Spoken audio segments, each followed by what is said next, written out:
They said it was just a trial day. A little tour, a warm lunch, a chance to see how it felt. By evening, the doors had locked behind me, and no one came back. That was 4 months ago. I haven't seen the sun since. The day began with pink lipstick and too much hope. My daughter-in-law insisted on curling my hair, even though I said it wasn't necessary. "Let's make you feel special," she chirped. I should have known then. She's never made me feel anything but in the way. Elliot, my son, drove. Quiet, almost tender, as if soothing a pet before surrendering it. I remember the way his fingers gripped the steering wheel. Too tight, too fast on turns. He didn't look at me much. The place itself didn't look bad. Neutral paint, wide halls, cheerful reception. A woman named Cheryl met us at the door and smiled like she'd been practicing it all week. "We're so glad to welcome you, Mrs. Heller," she said. "Today's just a visit, nothing binding, you're in control." I nodded. Of course I did. You nod when you're 72 and they talk to you like a favor. I let them take my overnight bag, just in case. I should have held on tighter. They showed me a room, small but clean, a bed with too many pillows, a nightstand with a laminated welcome card. "We're glad you're here." I sat in the armchair while Cheryl talked through orientation. I smiled, listened, said all the polite things.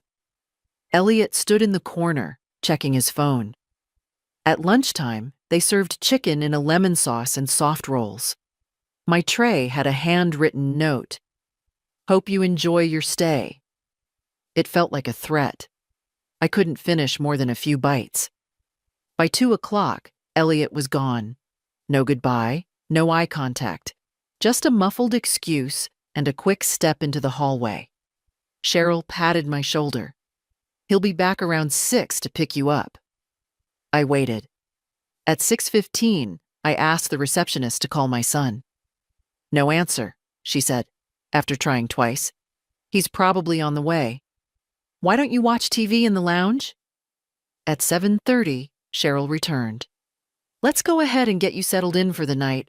I'll make sure the staff has your medications." I told her I hadn't brought any. Her smile faltered for the briefest second. "No problem," she said quickly. "We've got everything in the system. Your file was sent ahead." I didn't remember anyone asking me for a file. I asked again about Elliot. Still no answer, the receptionist said.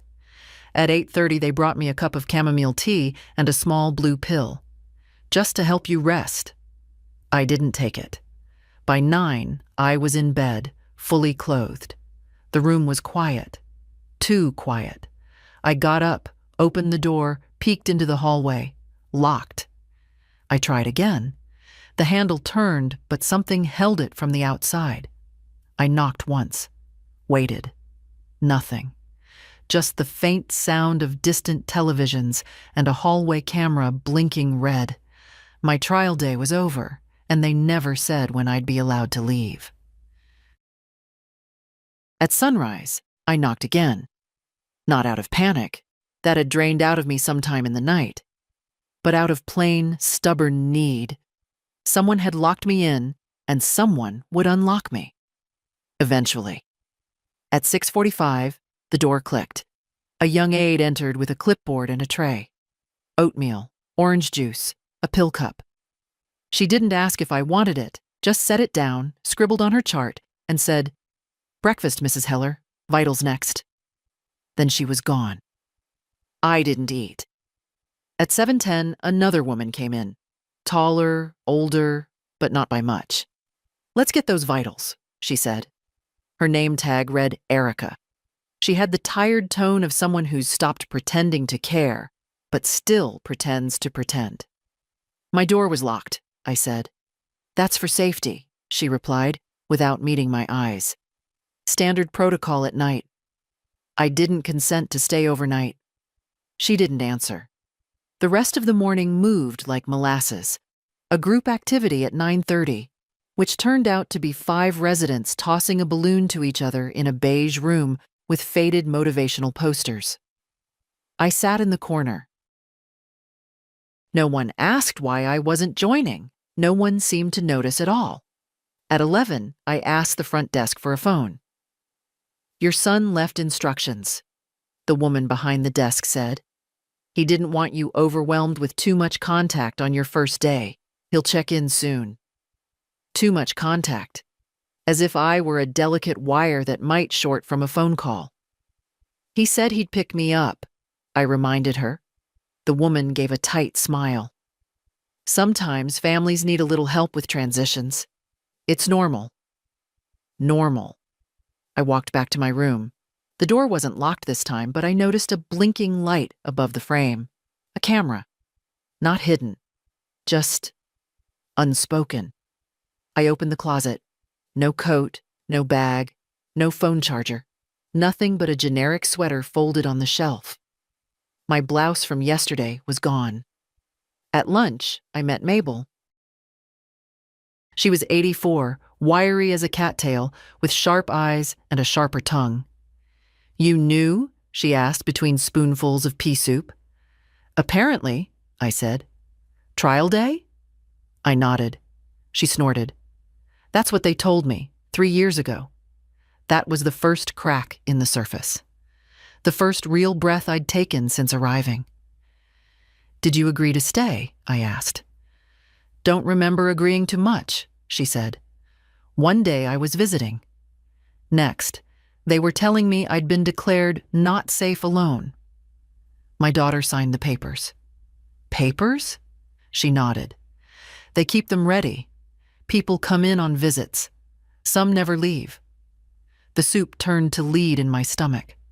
At 2, a woman named June from Resident Services stopped by. "We're reviewing your care plan," she said. "You'll meet our house physician tomorrow for a simple evaluation." "I want to leave," I said calmly. Her smile never wavered. "Of course. That's always an option. After the evaluation, and once we confirm capacity. The first few days can be disorienting." She left me a folder. Inside, blank forms, a calendar of activities, and a page titled Your Wellness Path. It had checkboxes for everything from hydration goals to emotional realignment. I stared at that last phrase for a long time. By dinner, I'd stopped asking questions. Not because I was afraid, because I was listening, watching. Mabel passed me a butter packet and whispered, "Wait until the 3rd day. That's when they stop pretending." I believed her, because I already felt it. The pretending had started to peel at the edges. On the 3rd day, they took my signature. I don't remember giving it, but there it was, photocopied on a form titled Residential Authorization and Limited Guardianship Consent. I found it in the file they handed me after breakfast, as if I'd requested it. "Just for your records," Cheryl said sweetly, tapping the folder. "Everything's in place now. You're officially part of the family." I stared at the page. My name in my handwriting. Only it wasn't. Not the way I loop my R's. Not the way I always cross the H in Heller. It was close, but not mine. Like a song played just a little off-key. "You had me sign this?" I asked. "Of course. On your first day," she replied. "You were a little flustered, but we reviewed everything. It's all standard." I opened my mouth and closed it. I knew better than to fight with a mask. And Cheryl's smile was just that, a mask made of teeth and pink lipstick. Later, I asked Erica if she'd seen me sign anything. She hesitated, just a beat too long. "I'm not involved in intake. Sorry." "Of course not. I didn't bring it up again." But I watched more carefully. I listened during bingo and hallway conversations and meal cues. People spoke softly here, not because they were frail, but because they knew walls had ears. Mabel told me that accidental paperwork was common. They get a signature one way or another, she said. Then they use it like a key to lock the rest of your life. That afternoon, I asked again to use the phone. The receptionist offered to pass along a message. I want to call my bank, I said louder. She blinked. What for? I didn't answer, just stared. After a moment, she picked up the receiver, then paused. Actually, I've just been informed that your financial proxy has been transferred to your son. Any inquiries have to go through him. Proxy. Transferred. I felt the air leave my chest, like someone had knocked my lungs inside out. I didn't authorize that. Again, the smile. That would have been in the intake paperwork. You did sign, Mrs. Heller. I walked away before I started yelling. Back in my room, I checked the closet again. Still no purse, no phone. Even my cardigan was missing. The blue one with mother-of-pearl buttons. I'd worn it in the car. Where had it gone? At dinner, I sat with Mabel and a new woman, Joni. Broad-shouldered, soft-voiced, in her early 80s. She listened quietly while Mabel talked about the cycle. They get your papers, Mabel said. Then they get your meds. Then they get your story. You start doubting your own version of things. That ever happened to you? I asked Joni. She looked at me for a long time. They told me my daughter stopped calling, said she moved to Arizona, sent a card from there myself once. She never got it. Found it later in the staff break room. We all sat quietly for a moment. Somewhere down the hall, someone was crying. Not loud. Just small, steady sounds like a leaky faucet of grief. I went back to my room early. The hallway lights were dimmed, the blinking red camera still watching. Inside, the folder with the fake signature sat on my nightstand. I tore it in half. Then I opened the closet again, not for what was gone, but for what remained. On the top shelf, pushed behind a towel, was a folded envelope. My name, in pencil. Inside, a note. You're not crazy. If you're reading this, you're awake. Don't sign anything, and don't ask too many questions in front of Cheryl. No name, no return message. Just that. I read it 3 times. Then I tucked it under my pillow. Sleep didn't come easily. But when it did, it came with a single thought. Someone else had seen through the mask, and someone else had left a breadcrumb for me to follow. The house physician arrived in silence. No knock, no announcement, just a soft shuffle of leather soles and the antiseptic scent of mint soap. He entered my room like someone who already owned it. Dr. Klein, he said, adjusting his glasses. Just a wellness check. I sat on the edge of the bed, back straight. I didn't request this. He smiled the way people do when they've stopped listening before you start. It's routine. He asked me to count backward from 100 by sevens. Asked what day it was, who the president was. Held up a pen and asked me to name it. I answered every question with clipped precision. Then he looked at my chart. There have been some notes, he said, flipping pages. Mood instability, paranoia, aggression. I blinked. Notes from whom? He shrugged, as if the origin didn't matter. Staff observations. These things are subtle at first, especially in early-stage decline. I wanted to laugh. Instead, I folded my hands. I managed my own business for 22 years, taught myself Excel at 60. I can still do long division in my head. I'm not here to challenge your intelligence, he said mildly, but certain behaviors can indicate deeper concerns. What behaviors? Dr. Klein didn't answer, just scribbled something and stood. We'll monitor things for now. No need to escalate unless symptoms progress. Symptoms? but he was already walking out, clipboard tucked under one arm like a verdict. I waited 5 minutes after he left, then went straight to Mabel. She was in the library, thumbing through a battered mystery novel, the kind with yellowed pages and broken spine. "He came to you too?" she asked without looking up. I nodded. "Let me guess. You're unstable, suspicious, possibly paranoid." "And aggressive," she snorted. "That's new. I usually just get resistant to treatment." Joni joined us a few minutes later. She had something folded in her sweater sleeve, a copy of the resident handbook she'd managed to keep from her intake. She slid it across the table. "Page 19, she said, Section 3B. Medical evaluations used to recommend temporary guardianship extensions. If 2 staff members submit behavioral concerns, the doctor can sign off on increased oversight." "And oversight means?" I asked. "No phone, no money, no rights," Mabel said. "Until they say otherwise." I sat back in the chair, pressing my thumb to the table edge. A slow burn started in my chest. Not fear, not yet. Something older, colder, humiliation. That night, I waited until the hallway cleared. I pretended to take the pill.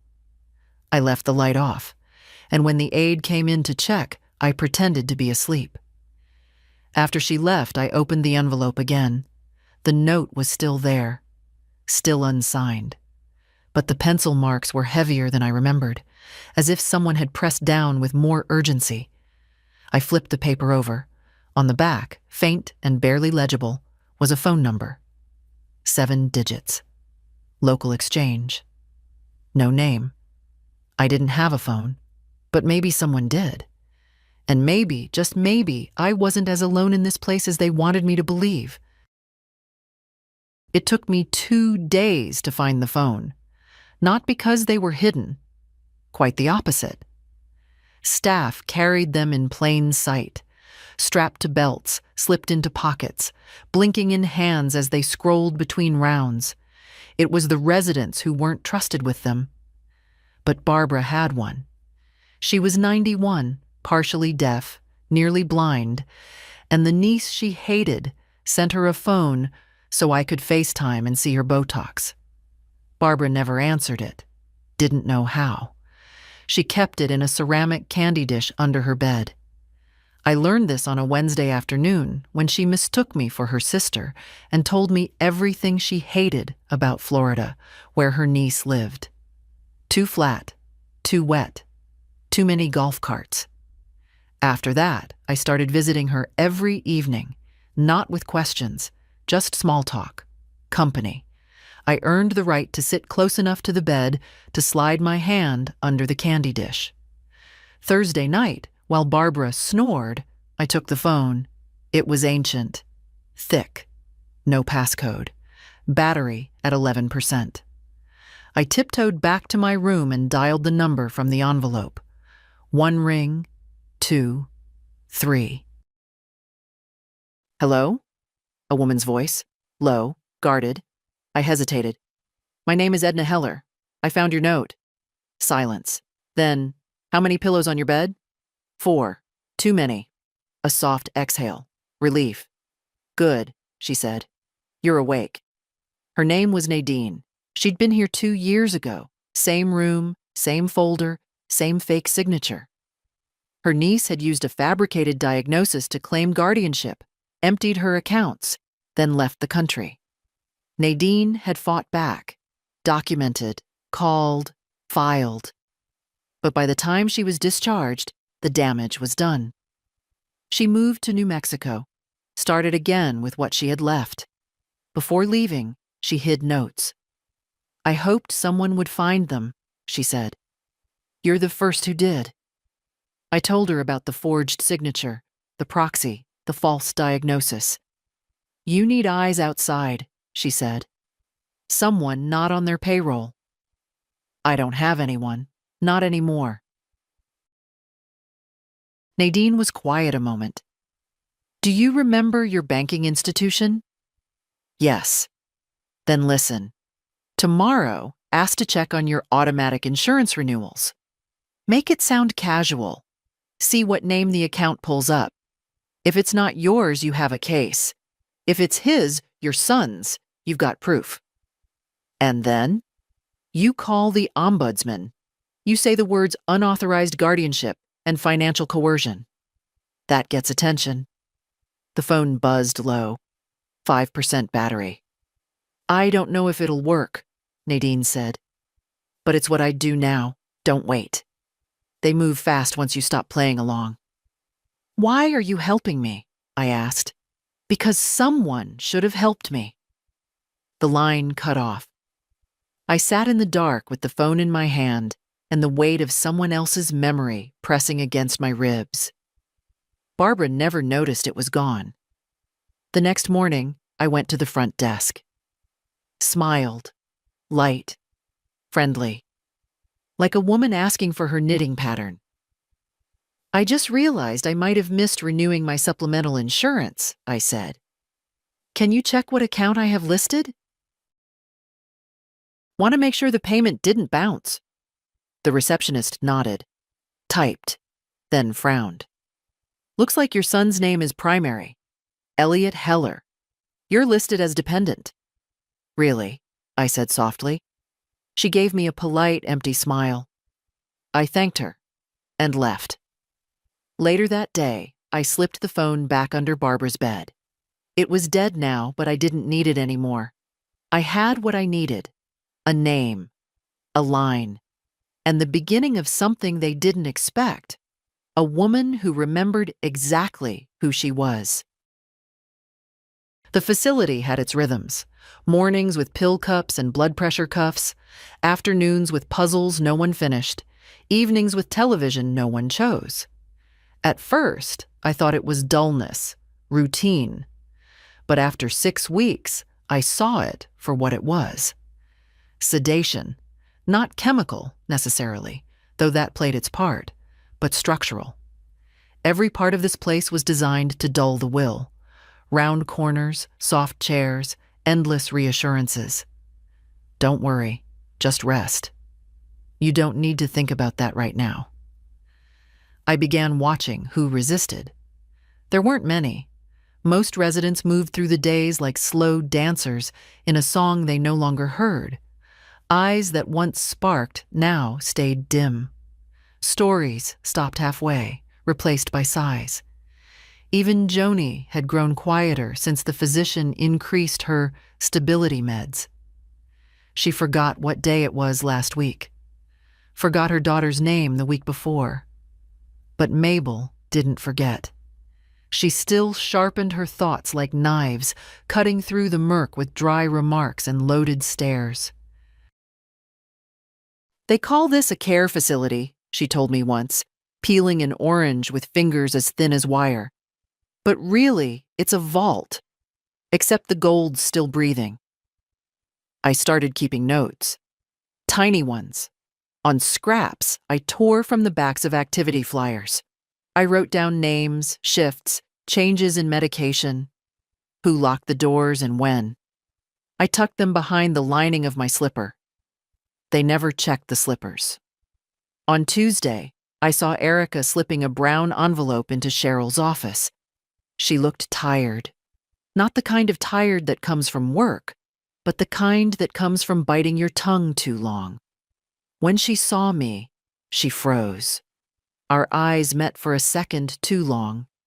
That night, she brought me my pill cup, but her hand lingered an extra moment. Inside the cup, beneath the tablet, was a Post-it note folded to the size of a coin. I waited until she left, unfolded it slowly. Find the intake signature sheet. Bottom drawer, Cheryl's desk. Not locked. My hands trembled, not from fear, from something else, like old adrenaline waking up in my veins. The next morning, I pretended a headache. Skipped balloon circle. Waited until 10:30 when Cheryl took her smoke break on the back porch. I counted 30 seconds after the door clicked. Then I slipped into her office. It smelled like peppermint and toner. The bottom drawer was heavier than I expected. Inside, files, tabbed folders, Post-its, a laminated floor plan. I found the intake packet with my name. There it was. Page 3. Signature of resident. The scrawl was mine, in name only. I took a deep breath and slid the whole page into my waistband. Then I closed the drawer and walked out without looking back. Later, in the bathroom, I pressed the page against the tiled wall and stared.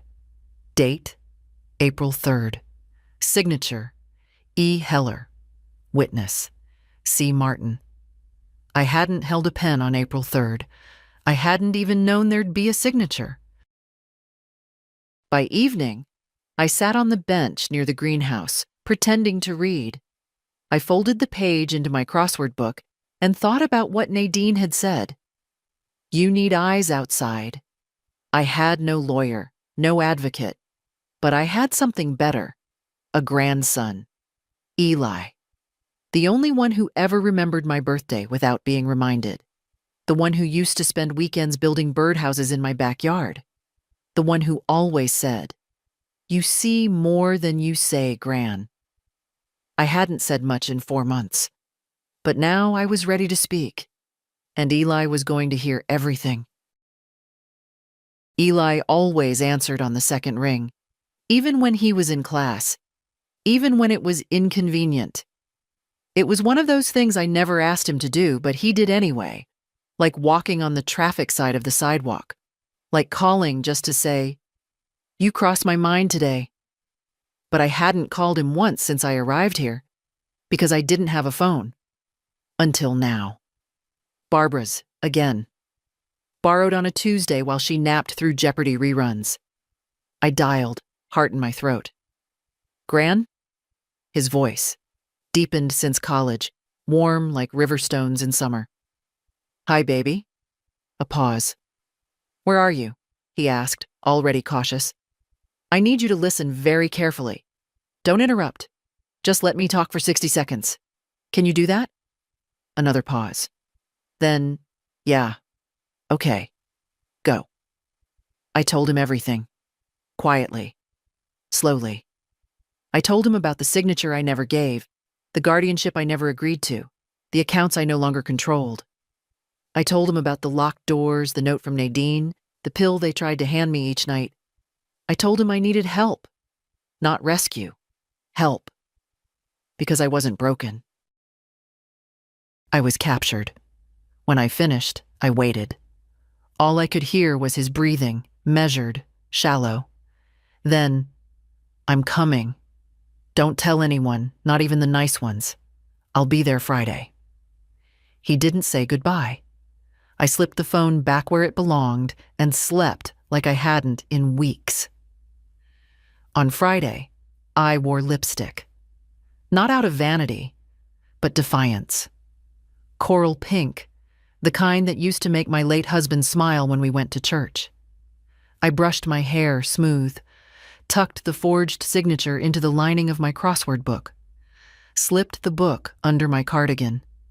Then I waited in the courtyard, near the lilies. At exactly 3:15, he appeared. Taller than I remembered, leaner, but the same dark eyes. He wore a flannel shirt and jeans and the look of someone trying to hold down fury with both hands. I stood. We didn't hug. Too risky. Instead, I nodded toward the bench. We sat. I brought a scanner, he said quietly, pulling a tiny device from his backpack. And a burner phone. Don't ask where I got it. I wasn't going to. He scanned the page, took 3 photos of it, then another of my ID badge. I've already spoken to a legal aid volunteer, he said. They're waiting for this.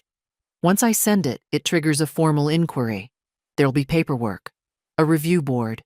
You'll be contacted within a week. And if they try to bury it? He looked me in the eye. Then we make noise. The wind stirred the hem of my sleeve. I felt suddenly very tired. Gran, he said gently, how did you last this long? I smiled. They underestimated the wrong old woman. He stayed 10 minutes. When he left, he didn't look back. Neither did I. That night, I skipped the pill again. I stared at the red light above the door, unblinking. Let them watch. Let them mark it down. Because someone was watching back now. And soon, they'd see more than they wanted to. The first sign that something had shifted came Monday morning. Cheryl's smile didn't quite reach her eyes. Her lipstick was smudged at the edge.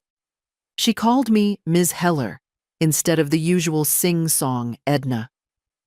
It was subtle, but after 4 months in this place, I'd learned to read tremors beneath the surface. At breakfast, Mabel leaned close and whispered, "Someone's pacing behind the scenes." "How do you know?" She tilted her chin toward the hallway. 2 suits in admin already today, and Cheryl's been on her 3rd coffee since dawn. I kept my face still, but inside something stirred. It was working.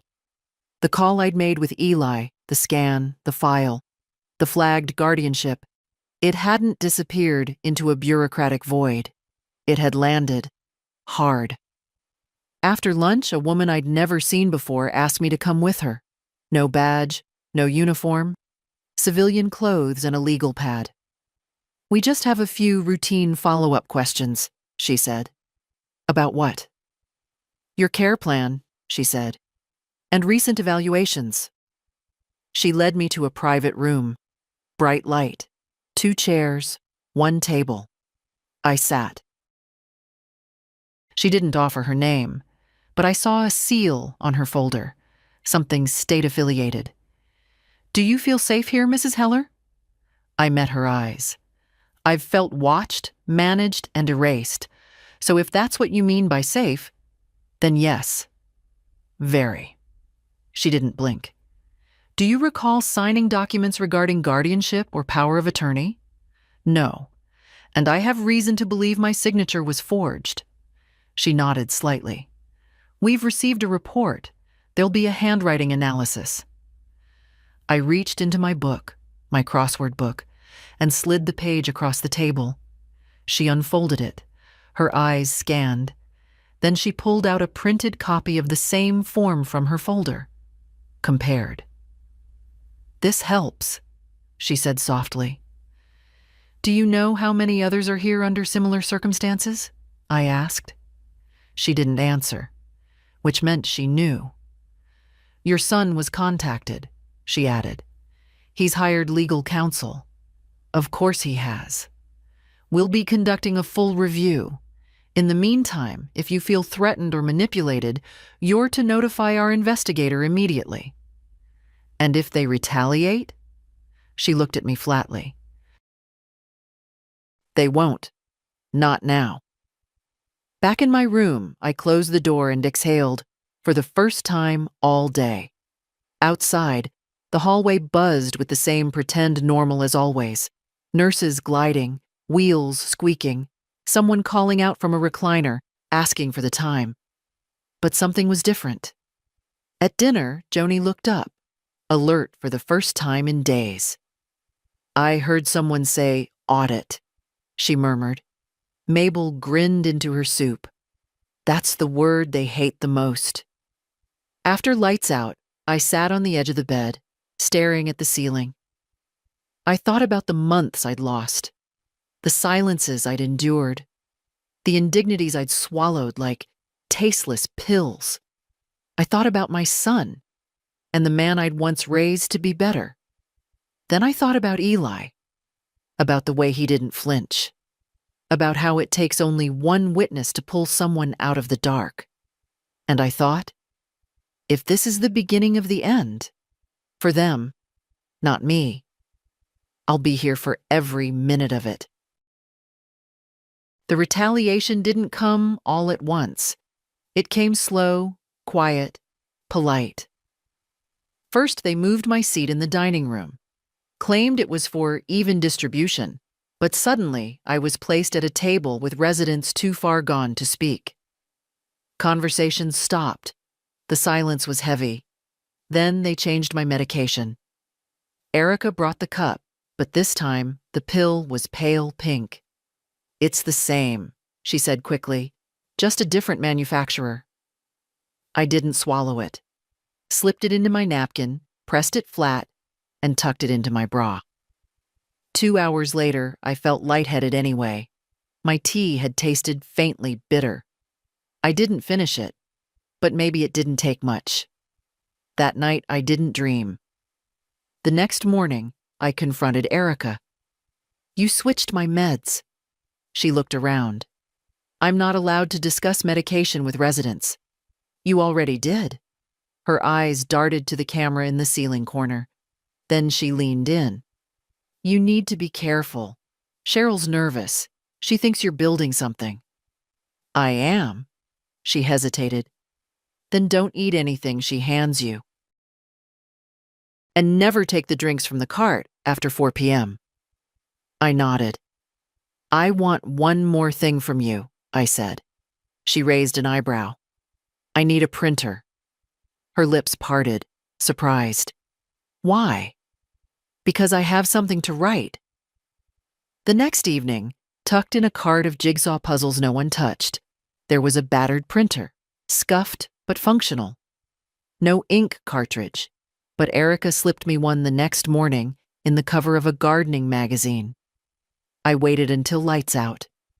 Then I plugged it in, printed one page at a time, careful to keep the volume low. 4 copies, each one titled. They told me it was just a trial day, what really happens inside the Linwood facility. I wrote it like a witness. Just facts. Dates, names, timelines, the locked doors, the false diagnosis, the guardianship fraud. No drama, just truth. I left one copy in the library between 2 Danielle Steele novels, another in the staff lounge, slipped into the binder marked Safety Protocol. One I slid under Cheryl's office door. The last I kept. For Eli.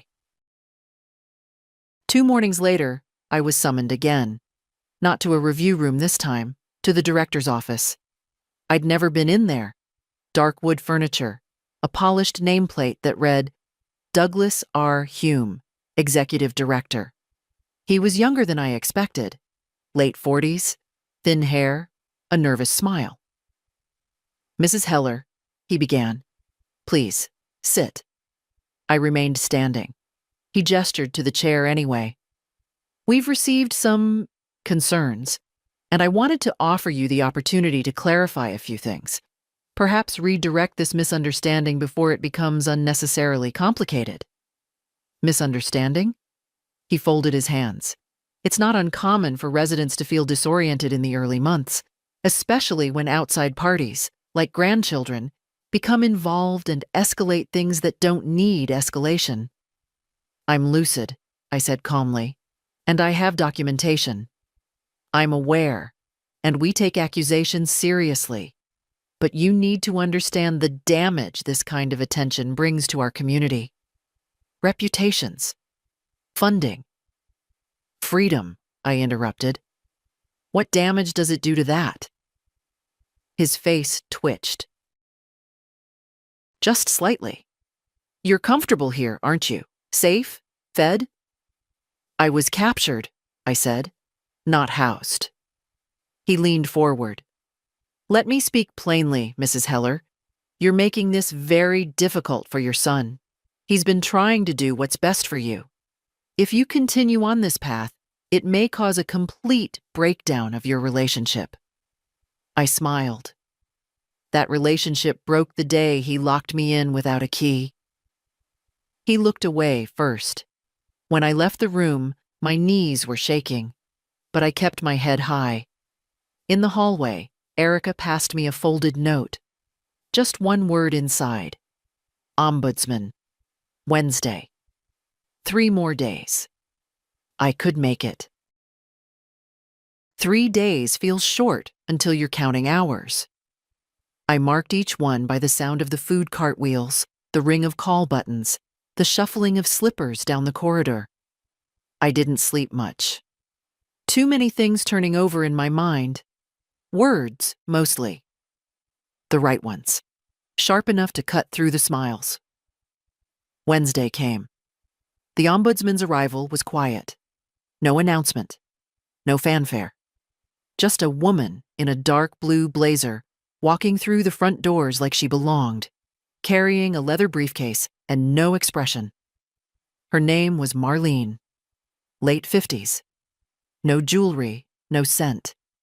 Just focus. They brought me to a conference room with no windows and a pitcher of lukewarm water. "Mrs. Heller," she said, shaking my hand. "I've reviewed the preliminary complaint and supporting documents. I'd like to hear it from you directly now, in your own words." So I told her. Everything. No embellishments, no trembling. Just the truth. The drive with my son. The trial day lie. The locked doors. The missing belongings. The falsified signature. The forced medication. The change in financial control. The proxy. She asked sharp, specific questions, took notes without looking down, occasionally nodded, never interrupted. When I finished, I handed her the final copy of my written account, the one I hadn't left in the library or slipped under office doors. "This is a system," I said quietly. "It's not just me. I've seen others here, bright, aware women, made small, made forgettable, made pliant." Marlene looked me in the eye. "We're opening a formal inquiry. Effective today, the facility is barred from altering your medical or financial status in any way until the investigation concludes." And what does that mean? It means they'll be nervous. And it means you're not invisible anymore. When I stood to leave, she touched my arm. "One last thing. You're brave. Most don't speak. Most think it won't matter." I met her gaze. I kept quiet my whole life. I thought patience would earn me peace. And it earned me a locked room. Outside, the hallway felt narrower somehow, like the walls knew what was coming. At lunch, Mabel raised an eyebrow. "Well?" "She's real," I said. "And she's watching now." That night, someone knocked on my door. Not Erica, not Cheryl. Joni. She stepped inside like she wasn't sure she was allowed to. She held something in her hand. A postcard. Faded beach photo on the front. Printed in crooked cursive. "Greetings from Tucson." On the back. "Wish you were here. Love, Lila." "My daughter," Joni said. "It arrived today. First one I've seen in months." I looked at the postmark. It was dated 8 weeks ago. "It was held back," I whispered. Joni nodded. Her eyes were wet, but her voice steady. "You shook something loose." I reached for her hand. We sat in silence, not sadness, recognition. By morning, the whispers had started. In the lounge, the garden room, the dining area. She's not just another old woman. They're finally looking at the paperwork. They're scared now. And they should be. Because I wasn't done. Not by a long shot. It was Friday afternoon when Eli returned. He didn't come through the front this time. Too risky. He came through the side garden gate, where the delivery vans parked and the cameras rarely glanced. I saw him through the window by the West Wing corridor, his face half-shadowed under the brim of a baseball cap. He mouthed one word, "Now." I slipped out quietly, arms steady, heart hammering. Outside, the sky was gray, but it was open. No ceilings, no fluorescent lights, just sky. 4 months without sunlight, and even the muted light made my eyes ache with relief. We ducked behind the brick wall by the maintenance shed.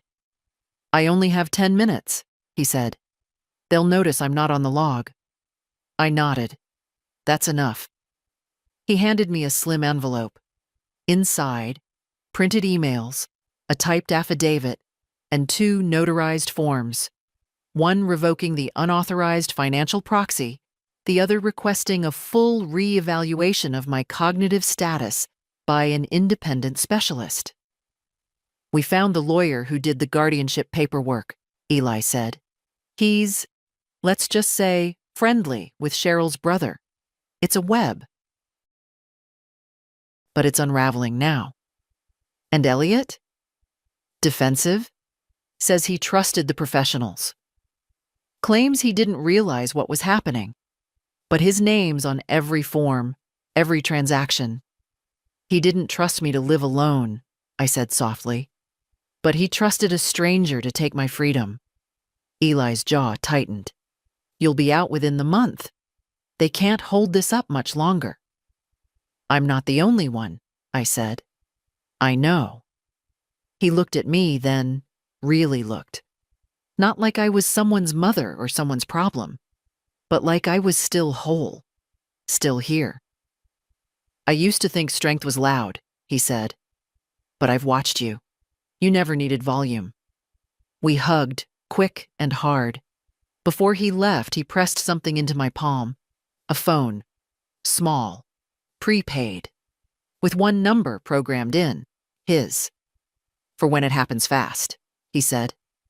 Then he was gone. Back inside, I slipped the phone into my slipper. No one checked slippers. By dinner, the tone had shifted again. Cheryl wasn't on duty. Erica looked relieved. And Mabel? Mabel raised her glass of lukewarm tea and said, "To the woman who made the walls nervous." We clinked cups.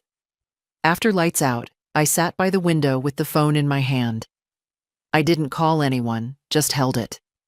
The weight of it, small, silent, felt like something I hadn't had in a long time. Agency. Outside, the night buzzed with distant traffic and wind. I watched the trees sway, thought of all the women who had been tucked away here, folded into silence, smoothed out like wrinkles no one wanted to look at. They were wrong about us. We didn't disappear. We waited. And then we stood up. They called it a conversation. That's how Cheryl phrased it when she knocked on my door Monday morning. 2 quick raps, no warning. The director would like to have a conversation with you. I asked if my ombudsman had requested it. No, this is internal, just a routine check-in. I almost laughed. Routine, a word that means nothing and everything when used by people in control. She led me down the east hallway, past the sitting room, past the chapel where no one prayed, but the light was always on. Mabel caught my eye as I passed. Her face was tight with worry, but she didn't speak. The room wasn't the director's office this time. It was smaller, plainer, colder, windowless. 1 table, 2 chairs, a third already occupied, by Elliot. He stood when I entered, hands twitching slightly, like he hadn't decided whether he was ashamed or angry. I didn't sit. Neither did he. Douglas Hume, the director, motioned to the chairs. Let's all be comfortable. I'm fine, I said. Elliot cleared his throat. Mom, we're here because we want to resolve this. You've created a situation. I've revealed one. He glanced at Douglas, then back at me. This facility has cared for you, fed you, given you safety and structure. Against my will. Douglas stepped in.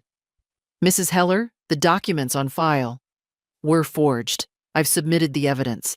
My ombudsman has acknowledged the discrepancies. Elliot shifted. Look, I didn't know about that. I trusted the people here.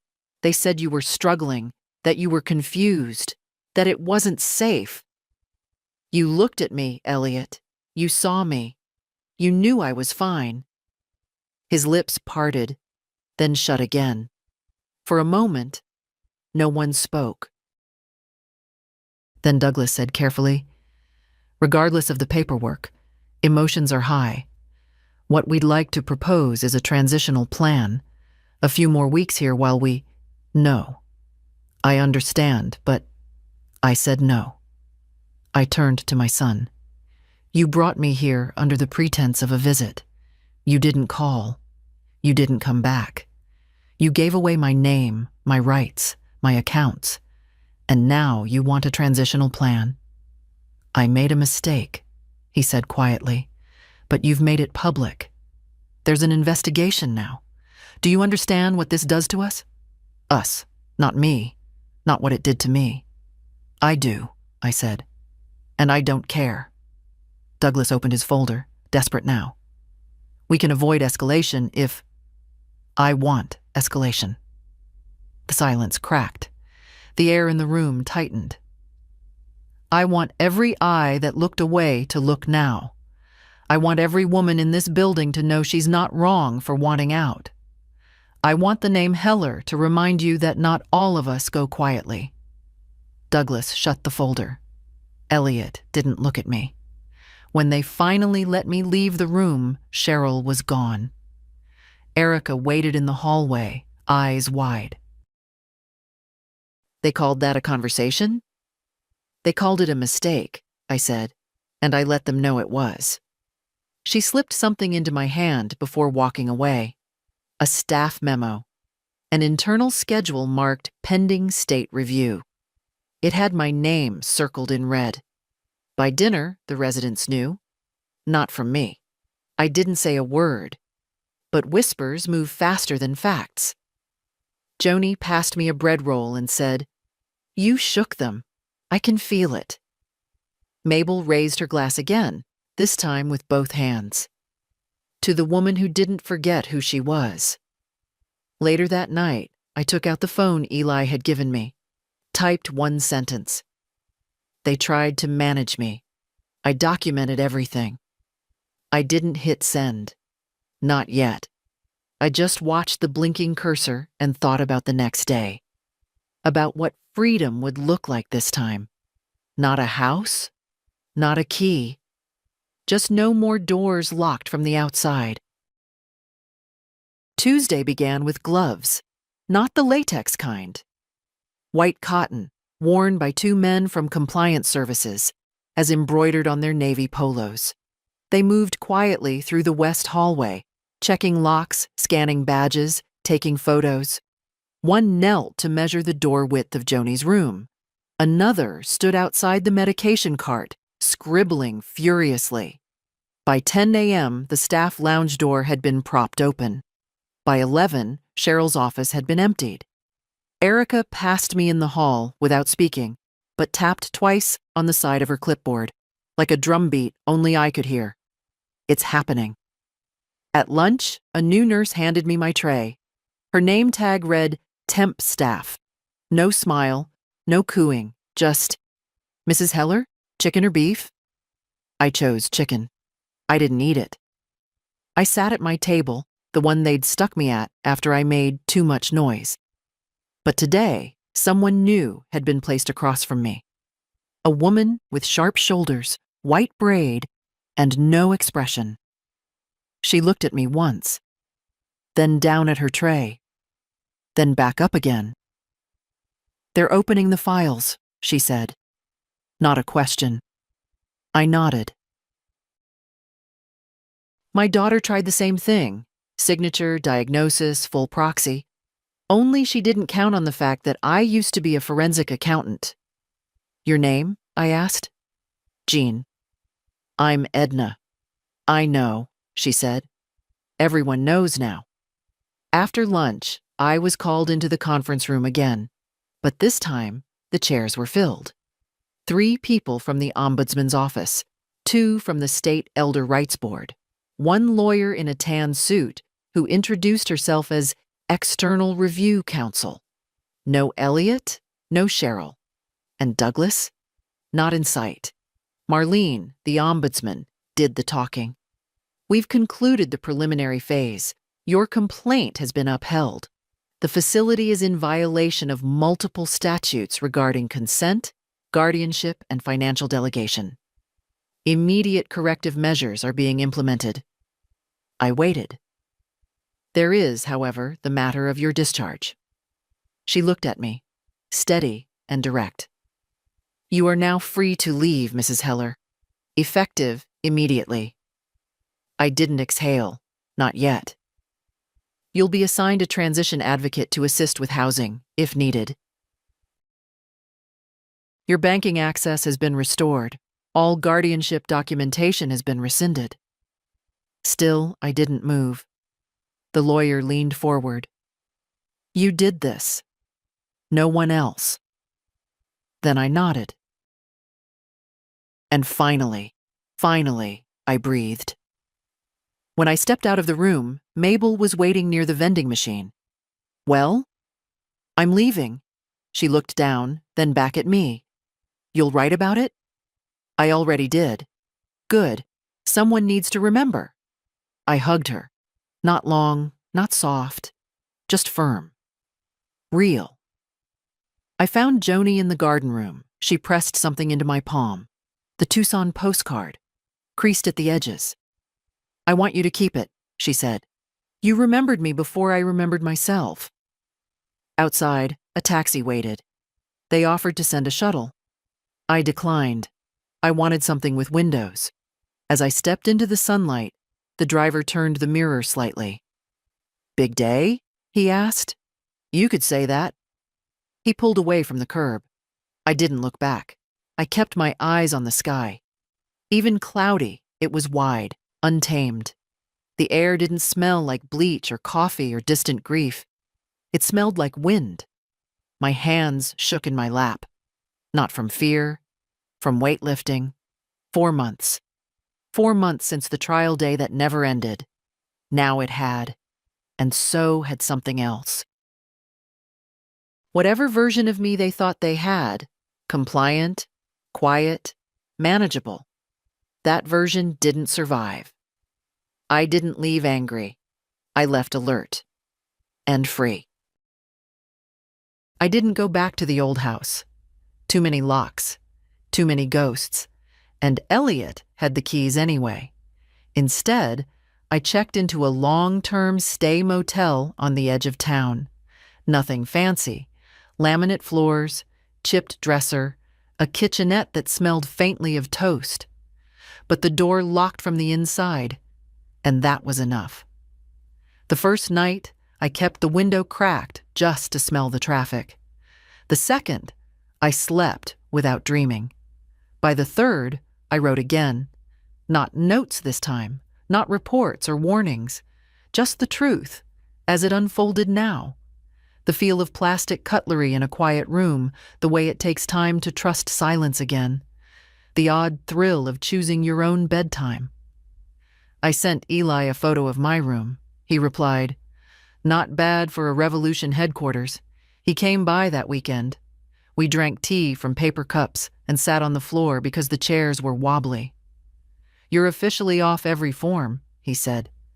"Bank, health proxy, legal standing, all yours again." "And the facility?" "They're restructuring. Cheryl's under review. Douglas resigned." "You made noise, Gran." "I told the truth." He smiled. We didn't talk about Elliot. There wasn't much to say. 2 days later, I received a letter. Thin, white envelope, postmarked locally, no return address. Inside, a folded sheet of paper and a single sentence. "Thank you for proving we're not invisible." No signature. But I knew who it was from. Or maybe it was from all of them. Mabel, Joni, Jean. Every woman in that place who learned to whisper again. Every voice that got a little louder because one person stood up. I pinned it to the lamp with a clothespin. Some mornings, I read it before brushing my hair. That week, I spoke to a woman from a local paper. Eli had arranged it. "Just an interview," she said. "Just background." She asked careful questions. How I discovered the forgery. How I pushed back. What it felt like to lose yourself on paper, but still feel whole inside. I didn't cry. Not because I wasn't moved, but because I'd already shed all the tears I planned to. The story ran Sunday. Page 2. Headline: Trial Day. Turned captivity. One woman's fight for her freedom. They used a photo of me walking out the front doors of Linwood, head high, cardigan buttoned to the throat. I looked like someone's grandmother, which of course I was, and also someone they never saw coming. After that, more letters came. Typed, handwritten, even one scribbled on the back of a grocery list. My sister's going through this now. Can you tell me who to call? I thought I was alone. I started keeping a file, not for evidence, for them. A quiet map of women waking up. Sometimes I sat in the motel laundry room with my notebook on my knees and answered 5 in a row, my fingers stiff but steady. Sometimes I didn't answer at all, just held them. The weight of each letter reminded me that the fight wasn't over, but I wasn't tired, not anymore, and I wasn't small. I'm not a hero. I'm not brave in the way newspapers like to print. I didn't plan a crusade. I didn't march. I didn't shout in hearings or throw chairs. I just refused to disappear. That's all. It started with a locked door and a lie about a trial day, and it ended with a desk drawer full of envelopes I never expected. Thank yous, confessions, stories written in the corners of receipts and postcards and napkins. Women I've never met wrote to say they believed me. Women I've never met wrote to say they believed themselves for the first time in years. The motel let me extend my stay at half rate when I told them why I was there. The front desk girl started leaving me envelopes at night, no questions asked. Sometimes just flyers, sometimes typed pages with yellow highlights. I think this happened to my grandmother, one note said. I never asked. I answer everything I can. I don't sign my full name anymore, just E.H. People seem to know what it means. Joni got out a month after me. Her daughter flew in from Arizona, crying at the terminal, swearing she never knew. Maybe she didn't. Maybe someone intercepted the calls like they intercepted mine. Maybe guilt and love come wrapped in the same brown paper sometimes. Mabel didn't leave. She didn't want to. She said she'd rather stay and keep the new ones awake. Every rebellion needs someone to stir the coffee, she told me. I'm not leaving these girls to the wolves. So she writes me every Thursday. Her handwriting's messy, her grammar worse, but I read every word like scripture. She signs off the same way every time. Still here, still sharp, still dangerous. M. Sometimes I think of Elliot. Not with rage, not anymore. Just distance, like a painting hung in the wrong hallway. He sent a card once. No apology. Just, I hope you're well. If you need anything. I didn't respond. There are kinds of silence that protect. I've started visiting churches, not to pray. I just like how they feel. Quiet. Honest. No cameras. People nod instead of ask. The pews don't care who you were yesterday. One Sunday, a woman in a red scarf sat beside me, trembling. They want to move me, she whispered. My niece says it's just temporary. I gave her my number. Then I wrote the phrase she needed on a piece of paper and folded it into her purse. Full guardianship review required under State Code 68.4C. She gripped my hand like a lifeline. Maybe it was. I've stopped counting the months since Linwood. They don't own my time anymore. Sometimes I walk past their building. From a distance. It looks smaller now. Just brick and glass and habit. I don't go inside. I don't need to. I already took everything back that matters. My name. My mind. My yes and no. So if you're reading this, and you've been told you're confused or inconvenient or too much trouble, if someone calls you delicate when they mean disposable, if someone smiles too sweetly and locks a door behind you, listen closely. You're not alone. You're not imagining it. And you don't need to be rescued to fight. Sometimes all it takes is one sentence, one note, one refusal to agree that silence is safety. Let them call it trouble.